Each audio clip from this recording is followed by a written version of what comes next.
Bien, nous allons maintenant avancer sur notre dernière intervention du matin.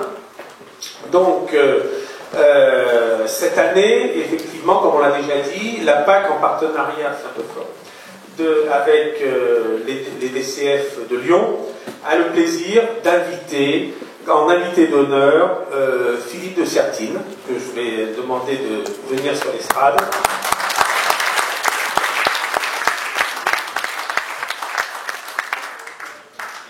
Donc vous bénéficiez effectivement d'une expérience professionnelle reconnue, tant au niveau national qu'international d'ailleurs, en qualité d'économiste et professeur d'université, très, j'allais dire médiatique, oui, pour participer à beaucoup d'émissions, et ces temps-ci, comme on en parlait tout à l'heure, vous avez de quoi évoquer et échanger avec les autres débatteurs. Vous aviez en 2007 annoncé le risque d'un crash lié au subprime, et vous vous inscrivez comme résolument favorable à l'Europe, ce qui est important pour nous entrepreneurs quand même, étant donné que nous avons de plus en plus à travailler avec des entreprises étrangères et notamment européennes. Voilà, en faveur de la réduction de la dette publique, vous avez développé des thèses sur l'origine de la crise financière. Voilà un petit peu les présentations. Qu'est-ce que je vais faire? Voilà, vous écrivez beaucoup. J'ai lu dernièrement votre livre Le fantôme de l'Élysée, qui vous pourrez donc acheter tout à l'heure et vous faire dédicacer les livres de Philippe de Sertine. Moi, j'ai lu Le fantôme de l'Élysée, ça permet de faire une détente assez amusante, une parenthèse privilégiée entre une discussion avec le ministre Necker et l'actuel président de la République. Voilà. Eh bien, maintenant, je vais vous demander de nous expliquer comment positiver les valeurs d'entreprise pour la réussite du business. Merci beaucoup, Olivier. Alors, donc je commence, vous ne voulez pas, je mets mon chronomètre parce que Olivier, vous avez dit que c'était la dernière intervention de la matinée, c'est pas vrai, c'est la première intervention du midi. Là. Et je sens qu'évidemment vous avez eu tout un tas de présentations passionnantes qui se relient à votre univers professionnel et que malgré tout vous devez avoir le ventre qui commence à gargouiller un petit peu et que moi là ça va être encore plus compliqué que de tenir un amphi à Nanterre à peu près à la même heure. Hein. Donc oui, aujourd'hui l'idée en effet que je voulais développer avec vous, au fond c'était évidemment être peut-être un tout petit peu moins près de vos préoccupations quotidiennes et essayer, comme nous le faisons nous en matière de projection économique, de lever un tout petit peu la tête du guidon et de dire où est-ce qu'on va exactement. Alors peut-être je commencerai, et ça n'est pas du tout pour me mettre, on va dire, la salle d'un point de vue favorable dans la poche, c'est de dire ce qu'on dit tout le temps en macroéconomie. Souvenez-vous qu'il y a deux vecteurs créateurs de richesse, créateurs de PIB, simultanément, c'est ceux qui produisent les biens et ceux qui les vendent. Il n'y en a pas d'autres. Tous les autres acteurs économiques ne sont que des supports de ces deux-là. Les producteurs et les vendeurs. Et si d'ailleurs il y en a un des deux qui manque, vous n'avez pas de PIB du tout. C'est-à-dire que là, on est vraiment avec les deux fonctions absolument majeures lorsque vous êtes en train de regarder le fonctionnement d'une économie. Et donc on est d'accord que je vous dis ça en étant bien conscient que vous êtes l'une de ces deux fonctions absolument majeures. C'est d'autant plus vrai que l'économie connaît une phase de mutation. Lorsque vous avez une mutation économique, on va dire dans l'histoire on en a connu un certain nombre, eh bien évidemment on doit s'appuyer encore plus sur la manière dont et les producteurs et les vendeurs gèrent la mutation. Donc ça, cette mini-introduction, elle est capitale évidemment à avoir à l'esprit quand maintenant je vais vous parler de notre époque, 2017. 2017, nous ne sommes pas dans une mutation de l'économie.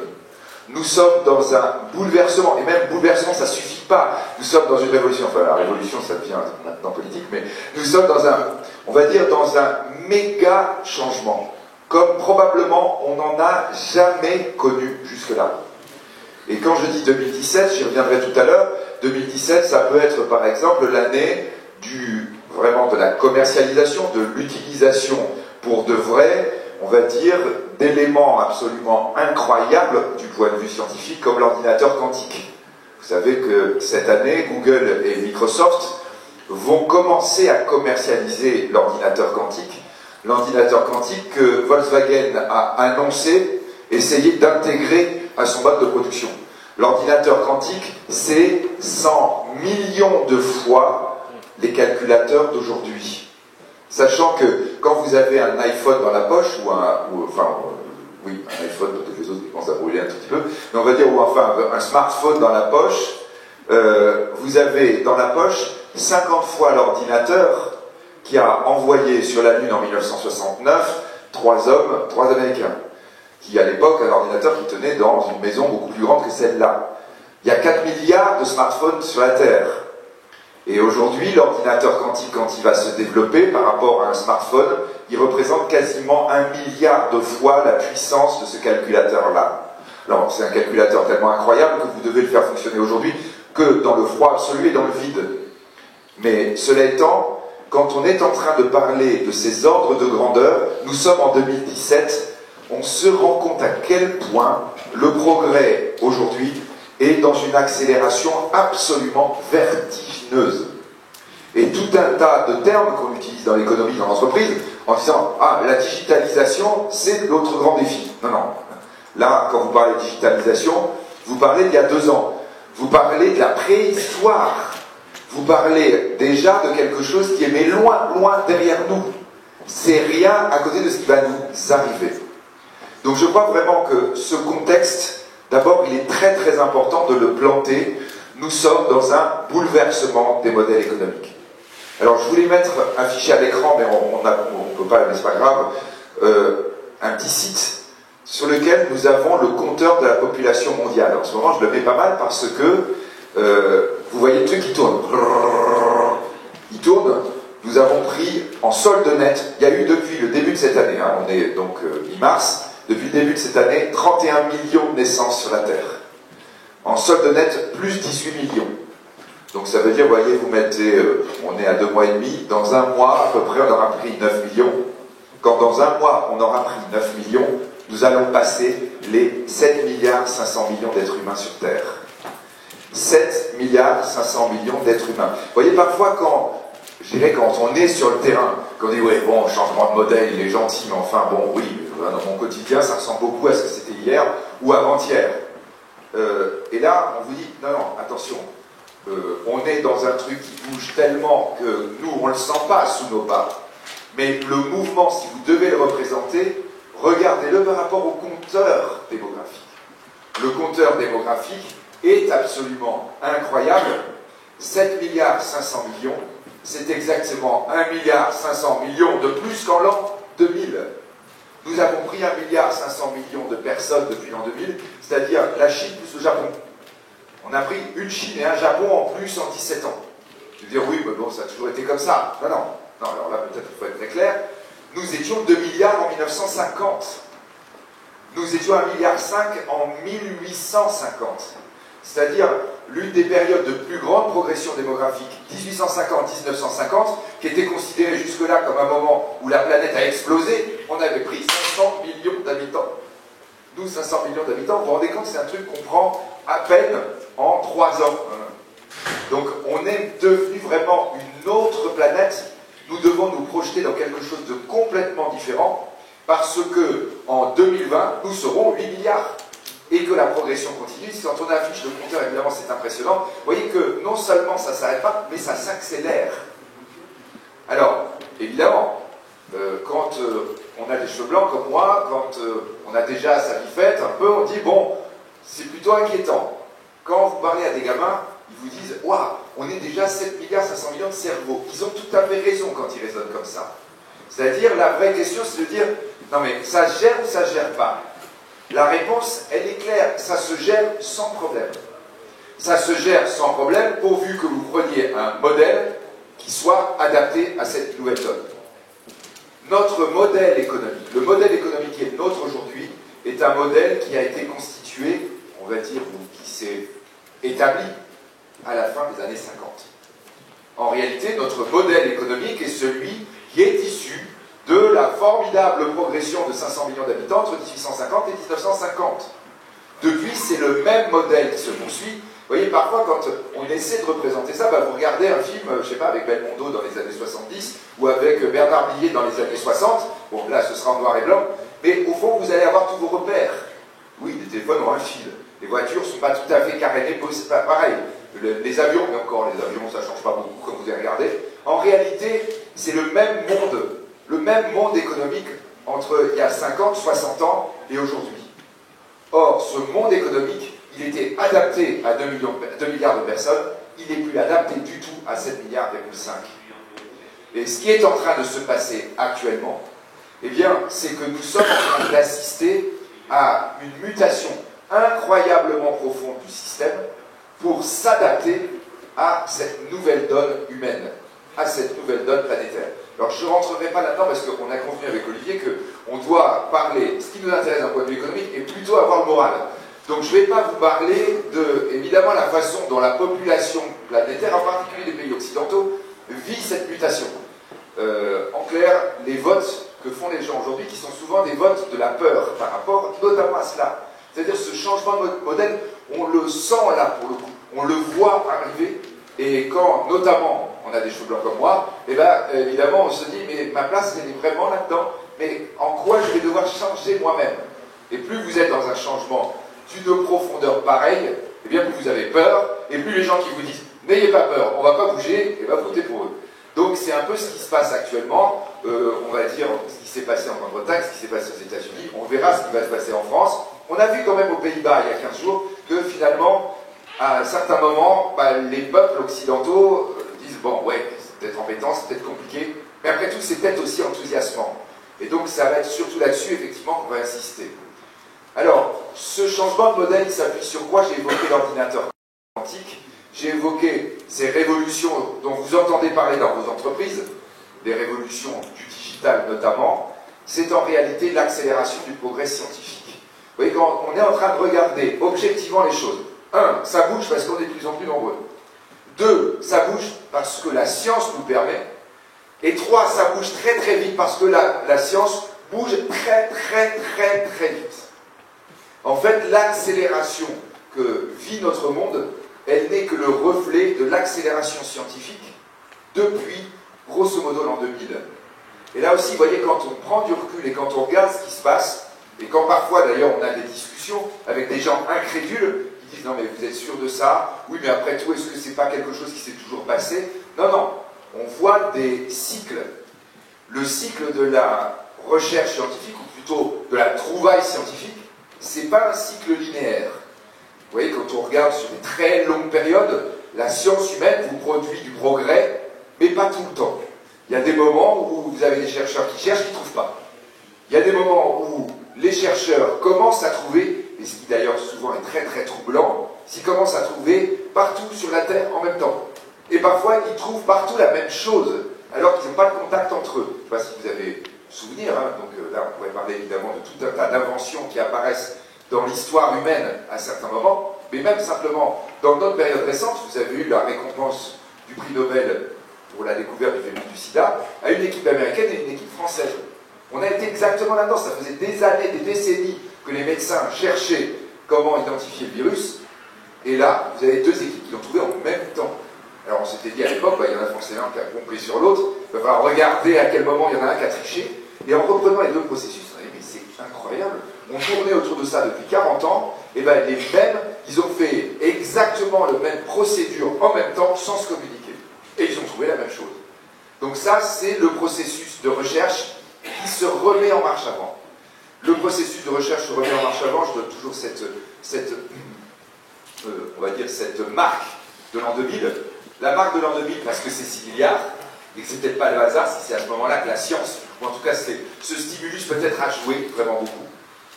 Et aussi parce que l'an 2000, juin 2000, c'est là qu'on décrypte le génome humain. La décryptage du génome, c'est, vous voyez, le sentiment tout d'un coup on passe dans autre chose. C'est d'ailleurs quelque chose qu'on commence à avoir, qui commence à avoir des conséquences dans notre vie quotidienne, dans la façon de se soigner, dans les progrès de la médecine, etc.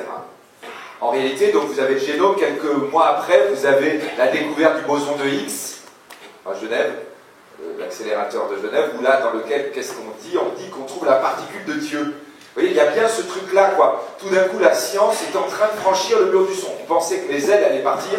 Non, on est dans l'autre monde. On est dans une autre dimension que l'on pensait étrangère à l'humanité. Donc, depuis l'an 2000, on voit la science qui, sans cesse, semble passer des limites qui, jusque-là, semblaient impossibles. Vous avez un peu parlé tout à l'heure de robots, d'intelligence artificielle, de nanotechnologie, etc. Et là, vous ne parlez que des technologies d'il y a 3 ans, 4 ans, on est d'accord. C'est des choses totalement obsolètes, d'ores et déjà. Et là, quand vous êtes en train de les évoquer, c'est déjà complètement fascinant. Quand vous parlez aux grands scientifiques d'aujourd'hui, aux grandes équipes de sciences dures, la plupart du temps, ils utilisent le même mot, le mot vertige. Ils vous disent « j'ai le vertige dans ma propre discipline. Je ne pensais pas connaître ça de mon vivant, et non seulement je le connais, mais même je vais en connaître des prolongements tout aussi vertigineux. » L'axe majeur de ce grand bouleversement scientifique, j'arrive très vite après à ce qui nous concerne et la manière dont ça irrigue l'économie. L'axe majeur, c'est le bouleversement des mathématiques. Nous avons eu là une grande récompense mathématique il y a 2 jours sur un mathématicien français. Les mathématiques françaises sont parmi les meilleures du monde. Les mathématiques sont à l'origine de cette accélération du progrès que j'évoquais. Sont à l'origine du développement de l'ordinateur quantique. Pourquoi? Parce que les mathématiques, là, elles vous disent, on a franchi non pas un bond de 100 ans, non pas un bond de 200 ans, nous sommes entrés dans une autre dimension qui nous renvoie 2000 ans en arrière. C'est-à-dire aujourd'hui, on dit qu'on a dépassé la révolution euclidienne, et on va dire les apports des grands mathématiciens arabes, du début de notre ère. Aujourd'hui, nous sommes dans l'ère des big data. Alors, les big data, on commence à les avoir dans l'économie, on sait ce que ça veut dire, on voit qu'on commence à travailler les données massives et que tout d'un coup, ça modifie complètement l'approche qu'on peut avoir, notamment en termes de marketing, par exemple, en termes de gestion commerciale. Mais là, bien sûr, c'est toute petite chose par rapport au reste. Les big data, les mathématiques, c'est rentrer dans un autre monde, c'est avoir accès tout d'un coup à une compréhension de la matière, à une compréhension du monde, à une compréhension évidemment de la façon dont on envisage le futur, complètement différente de ce qu'on pouvait connaître jusque-là. Je ne sais pas si vous avez vu le film Lucie de Luc Besson. Vous voyez une gamine qui est avec l'utilisation de son cerveau et qui commence à fonctionner comme ça, très vite. Besson a eu l'idée de ce film en parlant à des mathématiciens qui travaillaient sur les big data. En disant, mais tout d'un coup, j'ai l'impression que notre cerveau utilisé à 10%, on l'utilise à 150%. Et si c'est toute la planète qui fait ça, c'est une sorte d'accélération absolument incroyable. Nous en sommes là en 2017. Nous en sommes au moment où l'ordinateur quantique va commencer. Nous en sommes au moment où nous avons une révolution à proprement parler dans le monde économique qui nous arrive par le biais des supercalculateurs et des super algorithmes. Une révolution qui va vous concerner, qui vous concerne déjà, je dirais vous ne l'avez pas totalement peut-être encore perçue, c'est la révolution provenant. Allez, on va replacer les quelques éléments. Vous avez entendu parler du Bitcoin, la monnaie virtuelle. Le Bitcoin, c'était le tout début de la révolution. En fait, là où aujourd'hui tous les scientifiques sont concentrés, c'est sur l'autre monnaie virtuelle, légèrement plus complexe, qui déjà annonce la nouvelle phase de la digitalisation. On l'appelle l'Ethereum, l'Ether. L'Ethereum a été inventé, complètement pensé, il y a 4 ans, par un mathématicien russe qui s'appelle Vitalik Buterin. Il est né en 1994. C'est lui qui a inventé l'Ethereum. C'est sur l'Ethereum qu'est en train de se développer la technologie qui va probablement bouleverser, enfin je dis pas probablement, j'enlève cet adverbe-là, qui va à coup sûr, la question c'est de savoir à quelle vitesse, bouleverser toute la sphère économique, c'est-à-dire la technologie blockchain. C'est-à-dire la manière dont on va envisager la notion de confiance, dont on va faire circuler l'information, dont on va utiliser les algorithmes.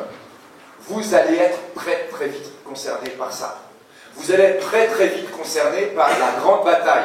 On considère 2017, vous voyez, quand on était en train de faire des prévisions, quand au mois de janvier on dit c'est quoi la grande année, la grande affaire 2017? C'est la bataille des open data. C'est le début de la grande bataille des données, parce que les big data, on les maîtrise, parce que l'algorithme est de plus en plus puissant. La question, c'est de savoir où on trouve des données, comment on arrive à les utiliser et qui va les maîtriser. Et bien évidemment, juste à côté, vous avez blockchain et toute l'approche autour d'Ethereum, sur lesquels les algorithmes de puissance incroyable commencent justement à travailler sur la propriété, l'accession et la manière dont on va utiliser les données dans tous les domaines d'activité. Nous en sommes là, 2017. La grande bataille, évidemment, on la voit nous d'un petit peu loin en Europe, c'est quand même ça légèrement gênant. C'est-à-dire qu'on voit bien, c'est Google, Yahoo, Microsoft. Yahoo, vous voyez qui s'est fait racheter par Alibaba, c'est Apple. C'est tous ces éléments que vous utilisez sans cesse, qui sont malheureusement pas européens, vous l'avez noté. C'est-à-dire que quand vous avez Google qui vous propose une interface, quand vous avez votre ordinateur ou votre téléphone qui vous propose une interface, il est en train de faire quoi? Il est en train de capturer vos données. À partir du moment où vous êtes en train de commander votre taxi, dire c'est l'anniversaire de votre conjoint, que vous voulez ce soir rentrer plus vite que prévu, clac, vous êtes en train de rentrer la donnée, eh bien c'est Apple, si c'est un smartphone Apple, qui est en train de la capter. Et là, ce que l'on voit actuellement, c'est que sur, on va dire, tous les géants de la donnée mondiale, sans arrêt, vous êtes en train de voir des mises à jour. Et sans arrêt sur ces mises à jour, vous êtes en train de cliquer à toute vitesse parce que vous êtes pressé, parce que vous voulez vite connaître le programme du cinéma ce soir, et que vous avez aussi regardé quel billet de train vous avez pris, dans quelle voiture vous êtes, vous allez cliquer sur OK, I accept. Et vous avez en fait 30 pages de contrat derrière. Je vous ai entendu parler du droit tout à l'heure. De plus en plus, le problème auquel nous sommes confrontés, c'est que nous n'arrivons pas à suivre avec les cadres anciens cette évolution des technologies. Tous ceux qui répondent I accept, la plupart du temps, ils sont en train d'accepter de donner leurs données. De les donner. Même pas de les vendre, de les donner. Et là, de commencer à constituer une valeur incroyable pour ces énormes sociétés, ces énormes entreprises qui sont aujourd'hui les géants mondiaux. Parce que là, quand on est en train de parler de nouveaux modèles, soyons clairs, nous sommes déjà dans la nouvelle époque. L'entreprise qui vaut la plus chère du monde en ce moment, c'est Apple. 713 milliards de dollars, juste pour comparer. Airbus vaut 50 milliards. Alors vous me dites, c'est pas mal, 50. Oui, mais 713, ça n'a rien à voir. Vous allez dire, oui, non mais d'accord, mais c'est de la bulle. D'accord. Apple, dans son bilan, il y a 270 milliards de cash. Là, c'est pas de la bulle, hein. C'est de l'argent qu'ils ont en caisse. Même d'ailleurs, c'est leur problème en ce moment, puisque quand vous avez de l'argent, vous êtes obligé de payer avec les taux d'intérêt négatifs. 270 milliards de cash. Ils achètent 5 Airbus, ils n'ont même pas commencé à s'endetter. Bon, évidemment, si je vous parle d'Air France vaut 900 millions. Donc là, ils vont gober 200 Air France, 250 Air France, ils s'en rendront même pas compte. Bon, ni l'un ni l'autre ne les intéresse, hein, je vous rassure tout de suite, si vous êtes propriétaire ou si vous êtes actionnaire, non, je vous rassure pas, vous allez regretter en disant, ah, c'est dommage. Donc, non, ils ne sont pas là-dedans. Mais là, je vous parle d'Apple, je pourrais vous parler de Google, 570 milliards de valeur, la moitié du bilan de Google, c'est du cash. Ils n'arrivent plus à investir tellement le cash rentre vite. Donc c'est pas la question même de la bulle, c'est la question réellement de la concentration de la richesse du monde qui va vers eux. C'est eux qui deviennent effectivement les acteurs cruciaux. Et en même temps, ils nous disent quoi, ces grands acteurs? Ils nous disent d'abord, nous sommes, nous, déjà dans le monde de demain. Google n'est riche ni par les gens qui composent Google, ni par ses machines, ni par ses terrains, ni par ses usines, ni même par ses produits. Google vaut 70 milliards pour les marchés financiers, 570 milliards parce que Google, ce sont des données. Pourquoi Apple vaut beaucoup plus cher que son cash? Parce que Apple est en train de collecter avec tous les gens qui utilisent ces appareils des données. Souvent, vous voyez, là, je vous parle de films, donc il faudra que vous regardiez des films en rentrant en disant chut, chut, je travaille. Donc, je vous conseille donc après Lucie de regarder le film The Social Network. Il y a quelques années, il raconte l'histoire de la création de Facebook. C'est des travaux dirigés qu'on essaie de faire avec tous nos politiques, même parfois quand ils sont candidats aux élections présidentielles actuellement. En leur disant, regardez ce film, on va poser des petites questions. On va vous dire, voyez, quand là, les jeunes, ils sont en train de hurler de joie, c'est la création de Facebook que raconte ce film. C'est Hollywood, génial. Il raconte comme si c'était un western absolument passionnant, la création de Facebook, la création d'une entreprise. Il n'y a pas de mort, il n'y a pas de choses magiques dedans, il n'y a pas... C'est juste la création d'une boîte et c'est passionnant. Et ce qui est passionnant, c'est de voir à quel point il y en a qui comprennent et il y en a qui ne comprennent pas ce qui se passe. Quand les gamins sont en train de hurler de joie parce qu'il y a 1 million de gens qui utilisent Facebook dans le monde, vous arrêtez l'image et vous dites pourquoi ils hurlent de joie. À votre avis, est-ce que la valeur de Facebook a commencé? Alors là, vous avez les gens, les sachants, qui vont dire non, non, c'est de la spéculation. Ceux qui sont vraiment gentils et qui essaient de comprendre, ils disent ah oui, oui, ils vont faire de la pub. Et là, vous dites mais non, vous n'avez rien compris. Vous êtes de l'ancien monde. Ils sont en train de capter de la donnée. Nous ne savons pas encore à quel point la donnée va valoir de l'argent demain, l'année prochaine, dans 1 mois, peut-être dans 3 jours. Donc pourquoi Facebook explose en valeur? Parce qu'il capte de plus en plus de données. Pourquoi LinkedIn est en train de monter en bourse? Parce qu'ils vont dire, nous avons bientôt les données de tous les cadres du monde. Si nous passons les 600 millions d'abonnés LinkedIn, nous avons les données de tous les cadres du monde. Eh bien, ces données-là, elles vont valoir un argent incroyable. Et bien sûr que peut-être aujourd'hui, je n'ai pas de bénéfice ou je n'ai même pas de chiffre d'affaires. Mais elles vont valoir une valeur incroyable parce qu'elles vont être utilisées par les producteurs et parce qu'elles vont être utilisées par les vendeurs. Et que la création de valeur va se faire à ce niveau-là. Nous en sommes là. Mais 2017, on voit quoi? On voit aussi quelqu'un comme Mark Zuckerberg, le fondateur justement de Facebook. Mark Zuckerberg qui nous raconte l'autre jour, on avait une réunion à Aspen, il nous dit « Ma boîte est en train de mourir, je suis en train de vieillir. » Donc, juste pour mémoire, il est en train d'arriver aux 400 milliards de valorisation. On n'a pas le sentiment du tout que Facebook est en danger. Bon, alors il est vrai que Mark Zuckerberg a un peu troublé tout le monde en disant « Je donne ma fortune », où il avait juste gardé 40 millions de dollars. Bon, donc, juste de quoi acheter des petits pains en raisin le matin, mais sa fortune, qui chiffrait à plusieurs dizaines de milliards, a une fondation. Il nous dit non, non, non, non, il se passe quelque chose parce que la révolution, elle ne fait que commencer. Vous êtes déjà en train d'essayer de stabiliser les repères avec ma boîte, avec Google, avec Facebook, avec Apple. Non, non, vous oubliez ça. Les GAFA, nous sommes morts. Nous sommes déjà morts parce que l'accélération du progrès est telle que ce qui a fait notre succès jusqu'à maintenant est déjà quelque chose du passé. Nous devons très très vite nous projeter dans l'avenir. Et il nous dit, moi je vois que ma boîte meurt. Je vois que ma boîte meurt parce que j'ai embauché des gamins de 20 ans, ils ont l'âge que j'avais quand j'ai inventé Facebook. Je les ai mis dans mon équipe de R&D et je leur ai dit, pensez à ce qui va intéresser la génération d'après. Eh bien ils ont pensé, ils ont cherché et ils n'ont rien trouvé. Et résultat, quand il y a eu WhatsApp, eh bien, je l'ai acheté, mais je ne l'ai pas découvert. Et il dit, heureusement que dans une autre petite cellule, j'avais des gens beaucoup moins doués que je payais beaucoup moins cher au départ, des jeunes, qui étaient ma cellule financière, ils ont vu WhatsApp. Ils ont payé ça 18 milliards, à l'époque Wall Street, ils sont tombés sur la tête. Il dit, grâce à WhatsApp, nous sommes passés de 150 milliards de valorisation à 300 milliards. Et il dit, ensuite, on a continué. On n'a toujours rien trouvé dans ma cellule, et heureusement mes petits gamins, qui eux étaient un peu fous de la cellule financière, m'ont acheté Instagram. Instagram, ils l'ont payé 1 milliard 200 millions, il y avait 12 personnes. 100 millions de dollars à personne, que des Zidane, quoi, vous voyez. Donc 12 Zidane, ils ont acheté le Real Madrid. À l'époque, tout Wall Street dit, ils sont fous. Et il dit, grâce à ça, on est passé de 250 milliards à 350 milliards. L'opération était encore meilleure que WhatsApp. Mais il nous dit, le problème, à l'époque, alors les choses ont encore changé depuis, il nous dit à l'époque, le problème c'est que même les financiers vieillissent. Même les financiers sont plus en phase. Ils n'ont pas vu venir Periscope. Alors les chercheurs, ils n'ont même pas pensé, mais les financiers, ils n'ont pas acheté. Mes financiers n'ont pas acheté Snapchat. Alors que Snapchat vient d'être introduit sur le marché à 17 milliards, ils font même pas 500 millions de chiffre d'affaires et 600 millions de pertes. Et il dit, mes financiers se sont plantés, ils auraient dû être là-dessus. Et il dit, donc ça veut dire quoi? Eh bien ça veut dire que je sens bien que oui, nous ne sommes plus en phase avec l'accélération du progrès. Donc là, petit à petit, l'entonnoir est long, mais j'y arrive maintenant. Et il nous dit quoi? Et il nous dit, bah, le business est en train, en fait, de se modifier profondément. Bon, je ne sais pas si vous voyez comment il est Zuckerberg, donc si vous l'aviez en face, c'est vraiment le post-ado, quoi. Il a 32 ans maintenant, mais honnêtement, vous lui donnez 22 ans, 23 ans. Bon, après, vous savez qu'il pèse des milliards de dollars, donc vous dites, oh non, quand même, non. Mais enfin, si, quand même, dans la rue, vous voyez, à la limite, vous le verrez plus avec un skate qu'avec, effectivement, un gros paquet d'argent. Et il est passionnant parce qu'effectivement, bon, il joue de ça, et il vous parle des choses telles que non seulement il les voit, mais il les met en application.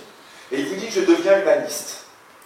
Là, j'ai 32 ans, je deviens humaniste. Il dit, oui, vous avez une petite fille, c'est pour ça, maintenant. Il dit, oui, oui, non, mais c'est pas que ça.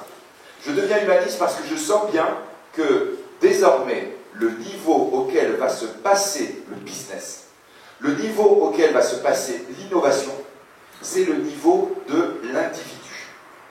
Nous sommes en train de changer d'échelle, dit-il. Nous sommes en train de changer d'échelle parce que l'accélération du progrès est tellement forte que les grosses structures n'arrivent plus à la gérer. Vous voyez, c'est-à-dire que la grosse structure, quand elle est confrontée au progrès, elle se dit comment je vais l'intégrer dans mon business model. Et là, tout d'un coup, elle dit, oh, mais ça me fait un risque colossal, je peux me planter. Et donc il nous dit, c'est pas qu'elle peut se planter, c'est qu'elle va se planter. L'accélération est telle qu'à coup sûr, vous allez avoir des paquets d'échecs. Vous allez avoir 99,9% d'échecs sur vos investissements avant d'en avoir un qui marche. C'est exactement le même message qu'envoie le patron de Google lorsqu'il réunit il y a quelques semaines les analystes financiers à Wall Street. Il leur dit, les investissements de Google, maintenant nous les appelons des moonshots, des tirs vers la Lune. Vous êtes d'accord, vous tirez vers la Lune, vous la ratez plus de 99,9 fois sur 100. Mais si une fois vous l'avez, vous avez réussi à trouver ce qui vous permettra, toute une valorisation gigantesque, tout d'un coup d'être le leader mondial. Ce que nous dit Zuckerberg, c'est la même chose. C'est en disant, par conséquent, pour arriver à être au 0,1% de gain par rapport à 99,9% d'échecs, je fais comment? Il dit, il n'y a pas 36 solutions, il faut fonctionner petit. Il faut fonctionner avec des gens. Le seul endroit où vous pouvez perdre de l'argent, c'est la petite structure. Le seul endroit où on va pouvoir accepter l'échec, c'est si effectivement, quand vous perdez, vous ne faites pas péter le système. Il dit, je sens bien que le problème de Facebook désormais, c'est que c'est tellement gros Facebook, que les gens qui pourraient prendre des risques chez moi, ils sont tétanisés. En disant, je veux pas être le type qui aura planté Facebook, parce que là, pour le coup, je vais rentrer dans l'histoire, mais alors vraiment avec un bonnet d'âne pour l'éternité. Et donc, il dit ça, je sens bien que la pression too big to fail, elle est sur aujourd'hui toutes nos organisations qui sont censées être en tête dans l'innovation. Je sais que l'innovation va aller accélérant. Je sais que toutes les entreprises sont concernées. Je sais que plein d'entreprises vont disparaître et que plein d'autres vont apparaître. Que celles qui vont rester en vie, c'est celles qui auront muté complètement, mais celles qui auront réussi à muter, c'est celles qui auront réussi à travailler au niveau de l'individu, et pas au niveau des grandes structures. Une grande équipe de chercheurs, même s'ils ont 20 ans, en fait, ils fonctionnent comme si tous ils avaient 60 ans. Ils sont en train de dire, on a les pétoches, on veut garder notre place, et si on ne trouve rien, on ne nous dira rien, mais si on trouve et qu'on se plante, alors là, on sera viré. Et il dit, donc je dois changer ça. Alors oui, là, pour le coup, on commence à revenir sur un truc qui vous concerne. C'est-à-dire que vous êtes là, souvent, dans une logique où, au fond, ce que vous apportez à des grands groupes, depuis toujours, depuis très très longtemps, c'est justement cette idée de flexibilité. Je ne fais pas une grosse structure en interne, j'utilise des gens qui vont être en externe, super souples, super agiles, super rapides, et qu'éventuellement, d'ailleurs, je vais pressurer de manière super forte. Oui, je sens qu'il y en a certains qui se reconnaissent, surtout dans la dernière point. Donc là, effectivement, on est dans quelque chose tout d'un coup. C'est votre modèle depuis très très longtemps, mais qui est tout d'un coup en vraiment très forte phase avec exactement ce vers quoi tend le management, tend le business actuellement. La prise de risque sur des petites unités, sur des petites échelles, pour essayer justement que ce risque soit acceptable quand nous nous plantons. Et là, tout à l'heure, quand je vous entendais sur les questions des marges, sur les questions des coûts, sur les questions des prix, on est d'accord que par rapport à ce bouleversement que je suis en train d'évoquer, ça veut dire que tout ça, tout d'un coup, peut, mais très très rapidement, se lézarder.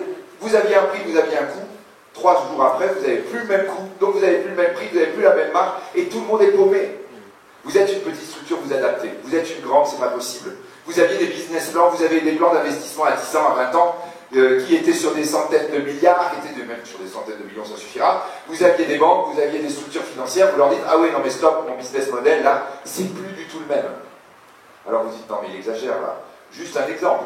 L'exemple que, on va dire, la France utilise maintenant de manière pratiquement dans son langage courant, c'est l'exemple du taxi. Le taxi, quoi, vraiment, vous voyez l'activité, alors quand même traditionnelle, quoi. Le truc, normalement, ça n'a pas bougé depuis des siècles. Je mets quelqu'un dans le fiacre ou dans la voiture et je l'emmène à un autre endroit. Il paie la course en fonction du temps qu'on aura passé et de la difficulté qu'il y aura eu. Normalement, c'est pas compliqué, va vous dire le chauffeur de taxi. Moi, votre technologie, elle ne me concerne pas. Et ben, c'est lui qui est devenu l'emblème. C'est lui qui est devenu l'emblème de la manière dont la mutation, elle est en train de se propager partout. Et pour le coup, cette mutation qu'évoquait Zuckerberg, exactement ce qu'on voit. Vous avez compris, évidemment, c'est sans H, Uber. Hein, Uber, c'est quoi? C'est des agrégats de petits entrepreneurs individuels. C'est une boîte aujourd'hui qui a été fondée il y a 6 ans, qui vaut aujourd'hui 60 milliards de dollars, qui est en réalité une fausse boîte. C'est en réalité une sorte de contour de tout un tas de boîtes minuscules partout dans le monde. Et des boîtes minuscules avec chacune une voiture et une personne. C'est ça, en réalité, que nous voyons à l'échelle d'une activité traditionnelle et que nous voyons faire irruption dans le secteur d'activité qui semblait être celui, on va dire, le plus protégé contre les innovations technologiques. Au point qu'effectivement, dans la langue française, nous utilisons on va dire cet aphorisme qui a été proposé d'ailleurs par le fondateur de Publicis, c'est un vrai homme de publicité et de marque, l'ubérisation. En disant le symbole, au fond, vous voyez, le truc qu'il faut faire passer à tout le monde, c'est l'ubérisation, et souvent on rajoute de la société. Alors on entend d'ailleurs parfois pour dire, je suis contre, on va s'y opposer, on va se protéger.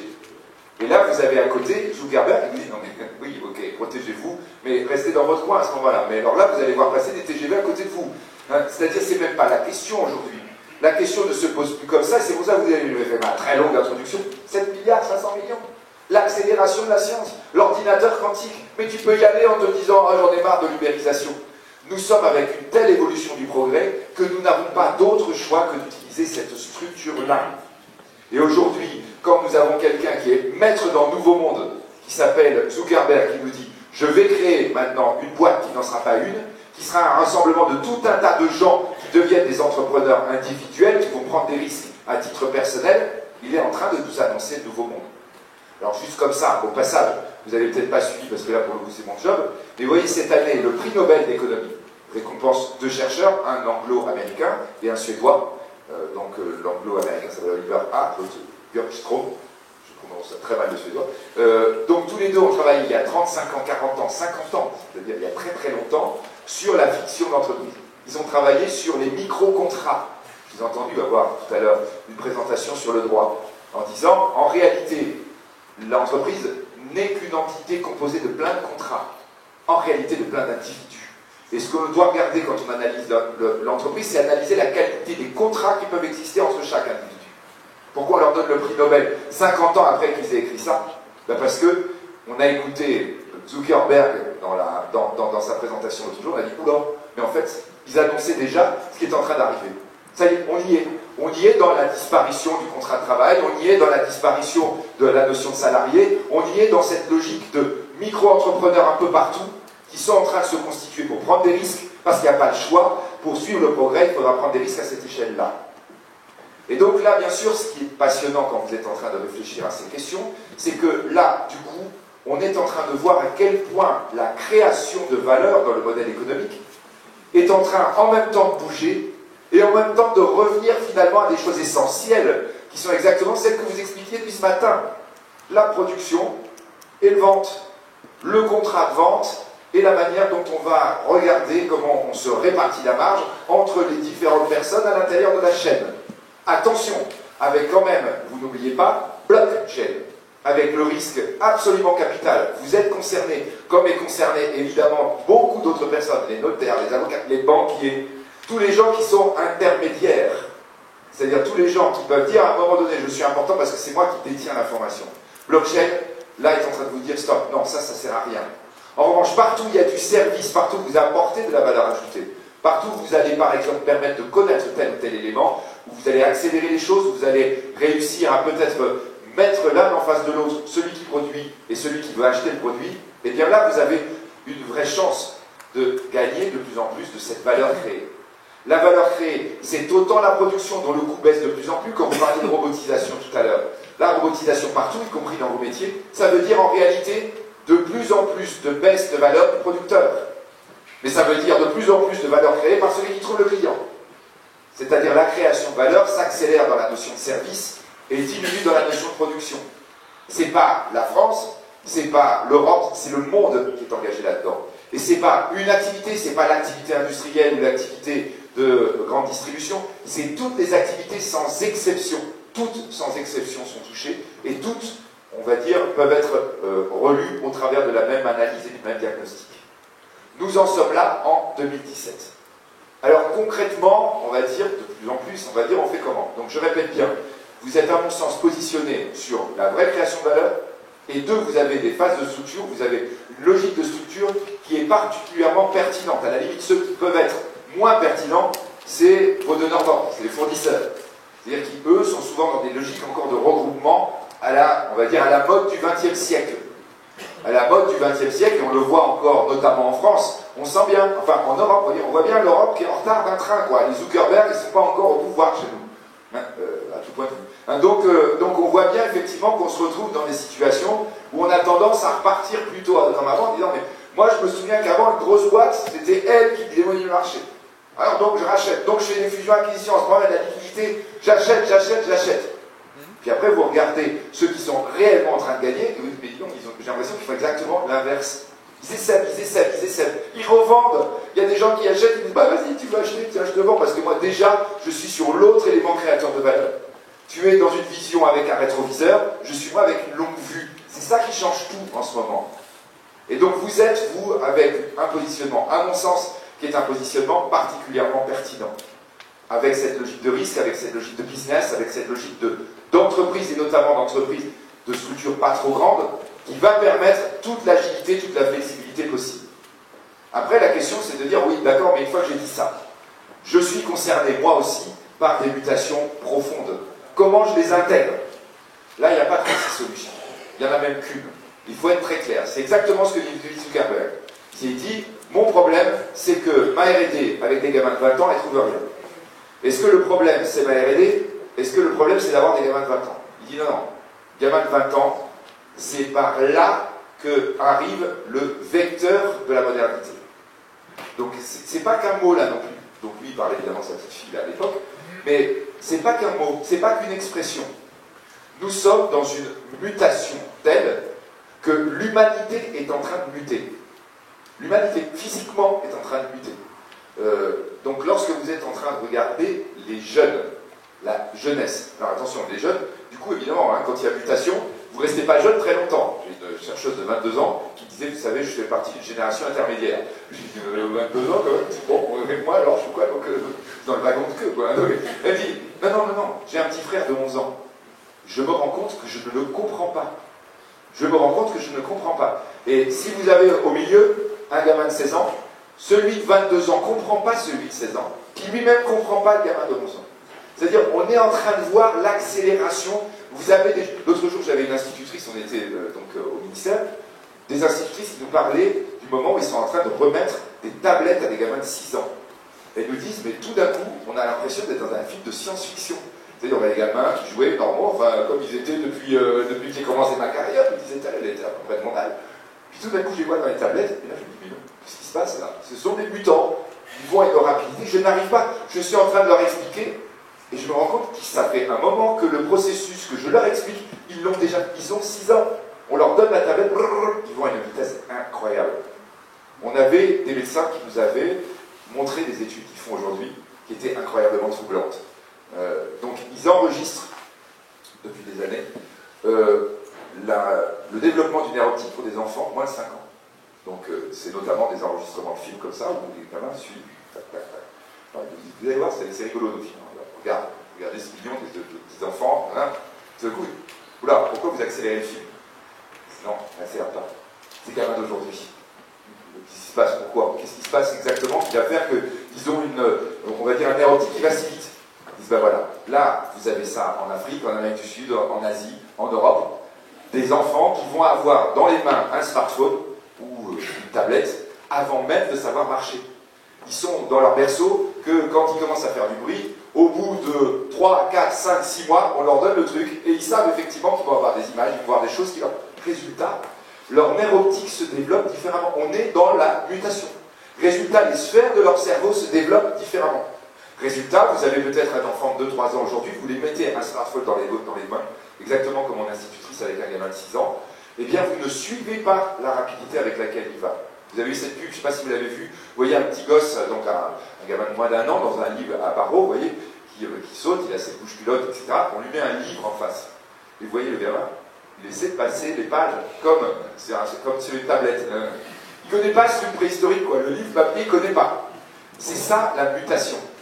Alors ça veut dire quoi ça? Ça veut dire qu'effectivement, on n'est pas dans un truc, oui, on a toujours connu le progrès, quoi. On est dans quelque chose qui est une rupture incroyable. Le vecteur de la mutation, c'est clair, ce sont les gamins.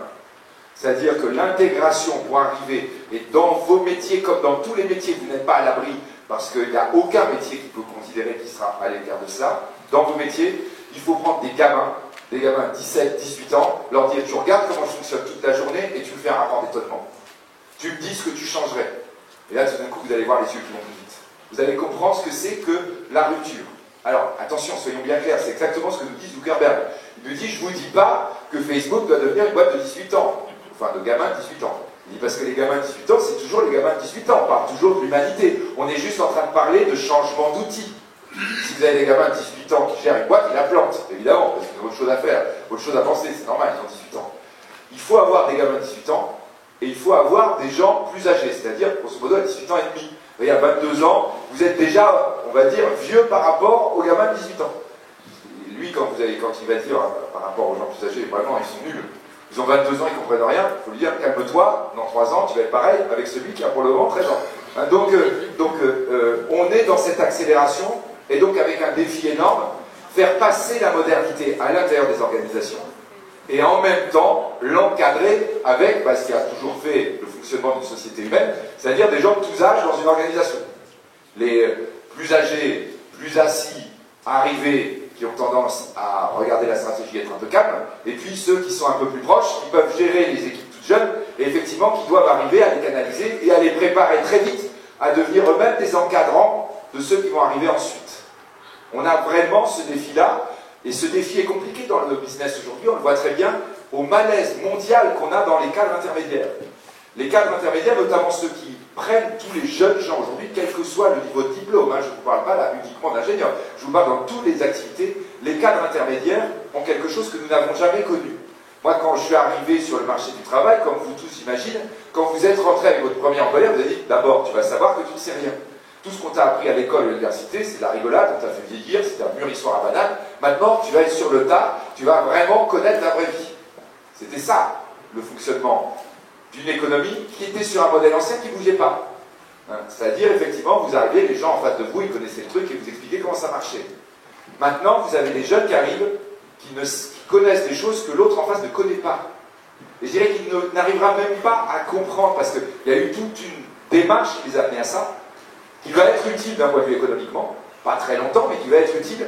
Et ça, eh bien évidemment, l'autre en face ne connaît pas. On a eu, nous, des choses comme ça dans le monde bancaire, vous voyez. La banque a les pires difficultés pour recruter des gens brillants, donc une grande banque française arrive à prendre quelques presque majors des grandes écoles d'ingénieurs, et dit, bon, alors ceux-là, il ne faut pas les lâcher, parce qu'effectivement, ils ont tendance à partir très très vite vers autre chose, et donc on va les faire fonctionner avec un jeune de leur âge. Et on met devant eux, pour les accueillir, un gars de 30 ans. Qui leur dit, ouais, vous êtes dans une banque digitale, on est complètement... Là, on est tous sur Facebook, éclat de rire dans la salle. Puis tout d'un coup, le rire se fige, évidemment, parce que tout le monde comprend qu'en fait, ce n'est pas de l'humour. Vous voulez dire que c'était moderne en disant que c'était Facebook, et les gamins, ils entendent qu'on est sur Facebook, c'est comme si vous leur disiez, ah, vous savez, j'ai 2 Dion Bouton, j'ai une Bohard, le Vassor. C'est quoi ce gag? Vous êtes vraiment dans l'ancien monde. C'est-à-dire que là, vous aviez tout le problème, c'est-à-dire que les jeunes nouveaux, en disant, mais c'est quoi cette espèce de vieux qu'on a en face avec des apparences de jeunes, et le gars en face dit, mais comment je vais les gérer? J'ai l'impression qu'effectivement, je leur parle un langage qu'ils ne comprennent plus. Donc ça, c'est le grand enjeu aujourd'hui, le grand enjeu de toutes les organisations. Encore une fois, plus facile à gérer sur une petite que sur une grande. Encore une fois, plus vous rétrécissez la structure, plus vous arrivez à gérer ça. On va dire les générations qui ne s'affrontent pas, mais s'aident les unes les autres. Plus vous êtes grand, plus vous allez avoir le problème de dire aux gamins, bon bah tu sais, l'année prochaine tu as un CDI, tu sais peut-être on va regarder avec toi le plan de carrière, et peut-être dans plusieurs années tu auras la chance d'aller écouter une conférence à Lyon. Le gamin, il est déjà parti quand vous êtes en train de lui dire ça. Ces générations milléniales qu'on appelle, c'est-à-dire celles déjà de l'an 2000 mais qui commencent déjà à vieillir, on les appelle aux États-Unis, I know what I want and I want it now. C'est-à-dire l'accélération, c'est aussi dans la façon dont ils veulent vivre. Ils veulent vivre de la passion tout de suite, ils veulent vivre de la passion au boulot. C'est pas les gamins de 25 ans, Je vous parle bien des gamins de moins de 20 ans. Ils sont en disant, je veux de l'intensité tout de suite parce que je sais que ça va changer sans cesse. Je suis prêt, en réalité, je sens le changement du monde et je dois être prêt à ça. Et dès que vous êtes en train de lui dire, attends, il s'en va. En disant, bah, dans ces cas-là, restez entre vous, moi je vais vers autre chose. Nous sommes aujourd'hui dans cette situation où, au fond, on retrouve la racine du business. Pourquoi vous avez monté vos business? Quelle était votre idée quand vous êtes, par exemple, pour certains d'entre vous, j'imagine, devenus indépendants, alors vous étiez dans des grandes structures avant. Vous aviez envie que ça ne traite plus, vous aviez envie de faire avancer les choses, vous aviez envie de faire bouger. Et bien c'est exactement ce qui se passe à l'échelle mondiale aujourd'hui. Avant, il y avait quelques personnes qui faisaient ça du point de vue de l'entreprise. Aujourd'hui, en réalité, l'ensemble de la population qui arrive, et Dieu sait si quand on regarde le compteur tourner, on voit à quelle vitesse elle se rajeunit, cette population, l'ensemble de cette population est exactement dans cet état d'esprit. Alors, la grande question qui peut se poser, donc j'en ai fini, parce que je sens que là tout le monde dit, oh, encore de ce qu'on mange quand même, hein. Vous avez raison, c'est toujours ces questions-là qui se posent à la fin.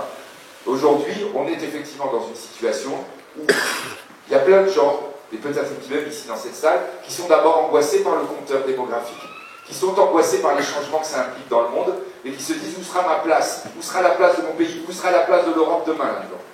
Et puis après, vous avez le raisonnement quand vous êtes sur le terrain, à l'échelle où vous sentez le truc qui bouge.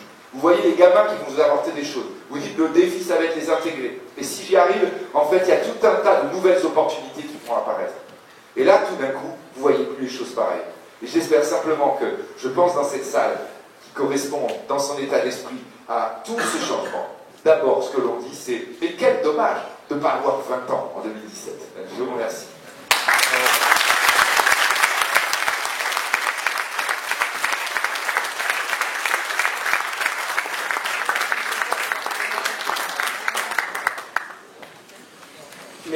Merci beaucoup Philippe. Attends 2 minutes. D'abord peut-être des questions, parce que voilà, vous lire est éclairant, mais vous écoutez est captivant. Alors, question. Alors,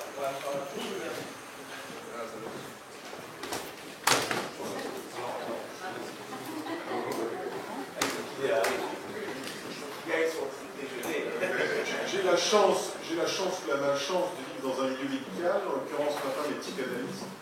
Et en tant que médecin, elle me donne l'impression qu'aujourd'hui, il y a une accélération de gens qui, du fait de cette mutation incroyable, sont sur le carreau et psychologiquement n'arrivent pas à suivre. Qu'est-ce que vous en pensez? Alors, plusieurs choses. D'abord, l'âge des gens qui sont sur le carreau. La plupart du temps, c'est des gens, vous voyez, burn-out, machin, etc. C'est pas des jeunes. C'est-à-dire qu'on a effectivement, là, on est vraiment dans le moment, et quand on dit, vous voyez, 2017, ça s'accélère encore, dans le moment de la fracture. Et nous sommes dans un pays, nous sommes dans une zone, mais en particulier la France. Vous voyez, la France a un énorme avantage, c'est que c'est un pays incroyablement structuré. C'est le 2e pays plus vieux du monde. On dit la Chine parce que c'est un vrai pays qui a 5000 ans. Après, bon, vous avez l'Iran et l'Égypte, mais ce n'est pas réellement les contours du pays. Après, vous avez la France. La France est un pays extraordinairement structuré depuis 2000 ans. Vous voyez sa structure parce que vous voyez la cohérence, la manière dont il réagit. Nous, en économie, c'est des choses qu'on mesure parce que ça vaut cher, ça. C'est-à-dire, vous voyez, il y a des attentats en France, vous avez peut-être 10 millions de gens dans les rues, un 6e de la population. Vous regardez les attentats partout dans le monde, il n'y a jamais un mouvement pareil, d'ailleurs, ni demandé par les politiques, ni géré, on n'arrive même pas, quoi. On voit tout d'un coup le truc, il y a une cohérence dans le pays. Mais du coup, un pays très structuré, quand on est dans une mutation pareille, il a énormément de mal. Et il va communiquer de l'angoisse. Il va communiquer de l'angoisse, d'ailleurs, parfois, entre guillemets, volontairement. Vous voyez, cette mutation, on la sent arriver depuis un moment. Qu'est-ce que met dans sa constitution, dans l'article 1 de sa constitution? Vous vous rendez compte, voilà, normalement, la France a mis les droits de l'homme en 1789, c'est-à-dire quand même une sacrée prise de risque. Vous mettez le principe de précaution. C'est-à-dire, vous voyez, quand vous êtes en train de dire aux gens, ah oui, mais attention, vous inquiétez pas, on va vous protéger. Vous inquiétez pas, on va faire attention. Et que vous êtes en train de voir que le credo absolu pour ne pas voir le train passer, c'est de prendre des risques, ça veut dire que vous avez une sorte de distorsion dans la population. Alors, votre femme psychanalyste le voit, mais nous, on le voit aussi à la manière dont les gamins s'en vont de France. Parce que, vous voyez, là, donc, moi je fais partie du Haut Conseil des finances publiques, à un moment donné, on a dit à Michel Sapin, donnez-nous des stats précises sur les gamins qui partent. Parce qu'on voit bien qu'il y a un problème, mais on n'a pas des stats. Il nous dit, j'arrive même pas à vous les donner. Ils partent avant d'avoir payé les impôts. Vous voyez bien, les gamins qu'on a formés, c'est-à-dire la nation a investi, ils n'ont pas rapporté un sou, ils s'en vont. Alors on a envoyé des enquêteurs partout pour essayer de comprendre ce qui se passait. D'abord, alors ils nous disent, non, vous inquiétez pas, je reviendrai quand je serai malade. Donc, au moment où ils vont coûter de l'argent, à la retraite, j'adore le pays, mais je ne reviendrai pas pour le moment. Mais pourquoi? Qu'est-ce que vous trouvez ailleurs? On a fait ces enquêtes auprès de jeunes ingénieurs, des paquets d'ingénieurs qui sont en train de partir. On a fait l'enquête l'été dernier, alors que le tourisme s'est effondré du fait de l'attentat de Nice, en voyant tout un tas de jeunes de la restauration. On disait, qu'est-ce qui se passe avec tous ces jeunes autour de la restauration? Ils sont au chômage, comment ça se passe? On devrait savoir comment. C'est un chose qui s'était parti. Une énorme part des jeunes qui étaient dans la restauration sont partis. Et donc, du coup, on a été les chercher. Nous, on s'est utilisé l'argent public. On a envoyé des gens qui vont leur mettre un micro sous le nez en disant, ah là, on fait quoi? Donc, on les retrouve au Québec, on les retrouve en Espagne, on les retrouve aux États-Unis, en Australie, etc. On leur dit, je fais de la restauration. Mais, c'est-à-dire, t'es bien payé? Ah non. Mais t'as une retraite, t'as un CD? Non, non, rien du tout. Alors, tu vas revenir? Non. Mais pourquoi? Qu'est-ce que tu as trouvé? Eh bien, ils vous disent pratiquement tous quelque chose qui est équivalent à ça. Ici, j'ai le droit. J'ai le droit d'oser. J'ai trouvé un boulot très vite, je peux changer. En quelque sorte, vous voyez, j'ai plus le truc qui pèse sur moi. Nous avons une sorte d'énorme coussin que la structure incroyablement pertinente de la société française s'est constituée, qui est complètement inadaptée à l'évolution qui est en train de se produire. Et ça s'est passé à plusieurs reprises dans l'histoire française, notamment dans ces grands moments de rupture technologique. Alors là, je vous dis, les autres, c'était du pipi de chat à côté. Hein. On est en train de parler de la 4e révolution industrielle, même la 3e. C'est-à-dire quand vous avez l'automobile, l'électricité qui arrive, c'est rien à côté de ce qui est en train d'arriver. Mais quand vous regardez ces périodes-là, eh bien dans ces périodes-là, à chaque fois, la société française, effectivement, a eu le même problème. Elle était structurée pour assurer tout le monde, et il y a un moment donné où il ne s'agit pas d'être assuré, il s'agit de prendre du risque. Et du coup, les gens sentent ça. Ils sentent qu'il y a un truc qui ne va pas. Ils sentent qu'il y a quelque chose de décalé entre, je vous dis, le mouvement du monde que vous atterrissez à Hong Kong, vous sentez le monde qui bouge, quoi. Après, vous atterrissez à Paris, vous sentez qu'il bouge moins. Vous dites, zut, mais comment ça se fait, quoi? On a les mathématiciens, on a les scientifiques, on a les gamins à la limite qui veulent prendre des risques. Comment ça se fait? On a le plus beau pays du monde. Comment ça se fait qu'on n'attire pas les jeunes? Vous voyez, quand on est en train de dire les jeunes s'en vont, vous allez dire, c'est super que les jeunes s'en aillent. Sauf que moi, je fais le tour de la salle, là, je ne vois pas de japonais, je ne vois pas de chinois, je ne vois pas d'américains. Normalement, ça devrait être bourré de gens comme ça. Parce que quand vous êtes au Japon, en Chine, aux États-Unis, vous voyez plein de jeunes français. Donc là, logiquement, on devrait avoir dans la même proportion des petits gamins qui seraient là. En plus, normalement, ils sont à Lyon, ils sont à Nice, ils sont à Paris, ils sont dans les plus beaux endroits du monde. C'est vrai, hein, c'est les plus beaux endroits à visiter. Mais pas pour le business. Et pourquoi les jeunes qui viennent visiter, vous leur dites quand même, t'habites dans une région de Chine, quand même, c'est pas drôle, t'as pas envie de rester là? Ils disent, ouais, non, c'est magnifique. Mais pourquoi tu veux pas rester là? Ah mais non, parce que c'est juste pour visiter, parce que ici, du point de vue business, vous voyez, du point de vue prise de risque, j'ai l'impression que c'est pas possible. C'est pas le hasard si nous sommes le pays qui réglementons le plus. Mais quand il y a une directive européenne, bon, un règlement, on est tous obligés de la porter, il y a très peu de règlements. Quand on a une directive européenne, chacun doit la traduire en droit. Eh bien, la France met 9 fois plus de caractères en moyenne que tous les pays d'Europe pour traduire une directive. C'est-à-dire, vous voyez, c'est le coussin, quoi. Ah oui, on fait une loi, c'est qu'il y en a besoin. Ah ben nous, tu vas voir qu'on va vraiment la mettre en place. Et même, d'ailleurs, on va en mettre un peu plus que le législateur européen voulait. C'est-à-dire qu'on est dans le truc d'encadrement à fond. Et donc là, on est effectivement dans le décalage, on est dans le problème, on est dans ce sentiment qu'il y a quelque chose qui ne va pas dans notre mode de fonctionnement par rapport au reste du monde. Et je vous dis, dans les votes, en fait, vous retrouvez ça. Quand vous regardez la sociologie des votes, d'ailleurs, par exemple, entre la Grande-Bretagne et les États-Unis, les deux grandes élections qui ont eu lieu précédemment, toutes les questions autour du burn-out, machin, etc., vous les retrouvez exactement dans la sociologie des votes. C'est impressionnant. Là, on travaille énormément, évidemment, là-dessus, en disant, il faut peut-être quand même qu'on s'intéresse à ce mécanisme du malaise des gens. Le malaise des Occidentaux, il est très clairement dans ce décalage. Et je le répète, là, toujours, c'est des gens plutôt âgés, des gens qui se demandent où ils sont, etc. Les jeunes, quand ils ne sont pas bien, ils s'en vont, et tout d'un coup, ils vont bien. Alors, vous direz que c'est bien pour les jeunes, mais c'est pas terrible pour nous.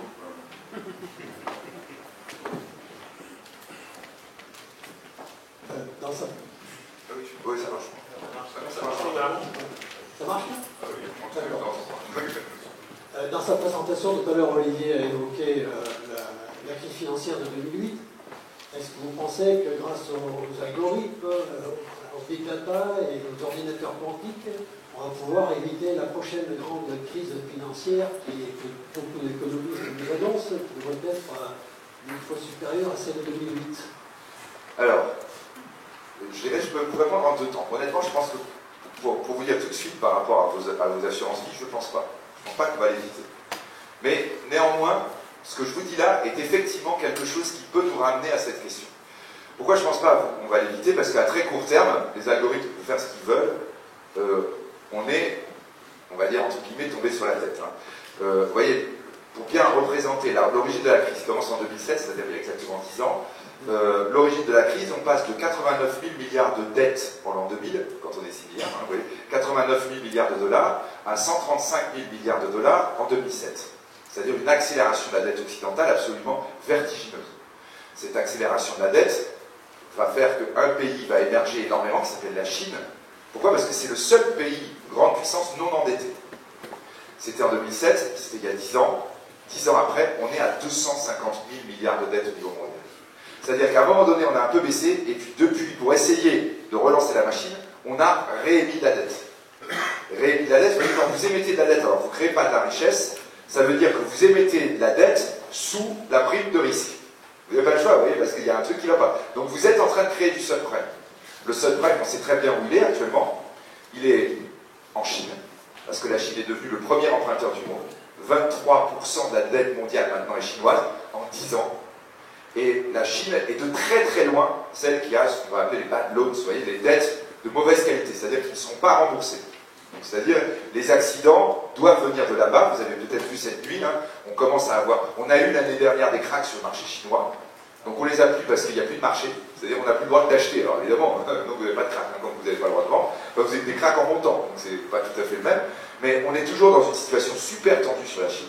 Alors bon, il y a d'autres méthodes, hein, c'est-à-dire que le président chinois, quand il voit des gens qui prennent des capitaux et les sortent de Chine, il les arrête, et parfois quand il les arrête, après, ils ont des crises cardiaques, et dans la prison, ils tombent sur le bord de leur bouche. Je sais pas, ça s'est vraiment passé. Donc normalement, ça doit calmer les gens qui ont envie de sortir de l'argent de Chine, quoi. Hein, donc, mais c'est vraiment le problème, la sortie des capitaux, du fait de cette dette majeure. Mais le deuxième subprime majeur au niveau mondial, c'est les dettes des États. C'est-à-dire qu'effectivement, on a aujourd'hui, pratiquement, on estime à l'échelle mondiale, à peu près 14 000 milliards de dollars de dettes à taux négatif. 14 000 milliards de dollars à taux négatif. C'est-à-dire que quand les taux remontent, votre dette, elle est invendable. Ou alors elle est vendable avec une décote à 80%. C'est le subprime typique. C'est le subprime typique. Vous voyez là, aujourd'hui, vous avez la Banque Centrale Européenne qui est en train de fermer le guichet sur la dette négative. Tout le monde est en train d'en prendre, et en même temps, c'est de l'explosion potentielle. Pour mémoire, il y avait 680 milliards de dettes subprime qui ont déclenché la dette, qui ont déclenché la crise. 14 000 milliards de dettes à taux négatif. Là, effectivement, quand vous dites puissance 1000, vous voyez, c'est de là que viennent ces chiffres. Alors donc, il y a un vrai risque. Et on voit bien qu'en ce moment, les marchés sont totalement anesthésiés, et que quand ils sont anesthésiés, à un moment donné, vous voyez, on a passé depuis 120 ans pour la première fois, le 25 janvier, les 20 000 points au Dow Jones américain.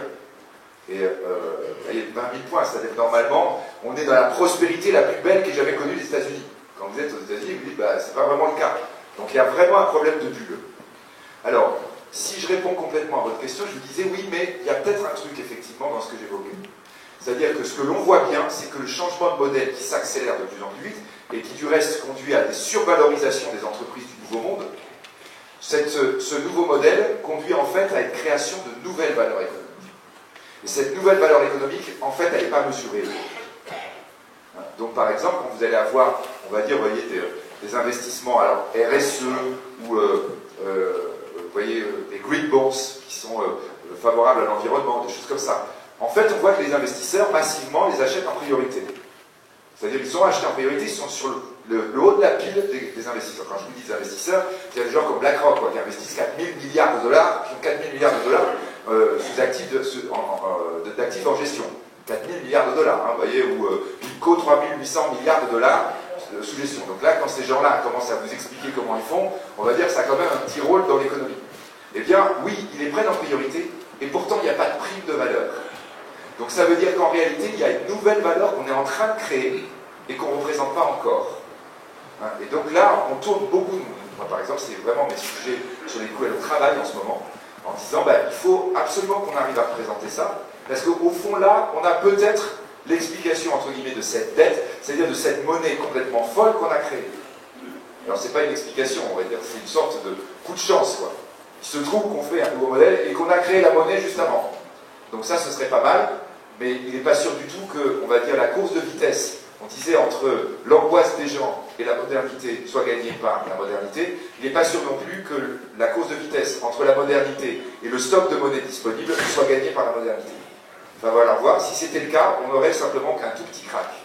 Si c'est le cas, on aura un gros crack, mais ce sera un gros crack un peu, si vous voulez, comme on a eu dans certaines périodes de l'histoire. On dit, bah, vous aviez 1 milliard de Deutschmark en 1923, maintenant vous en avez un.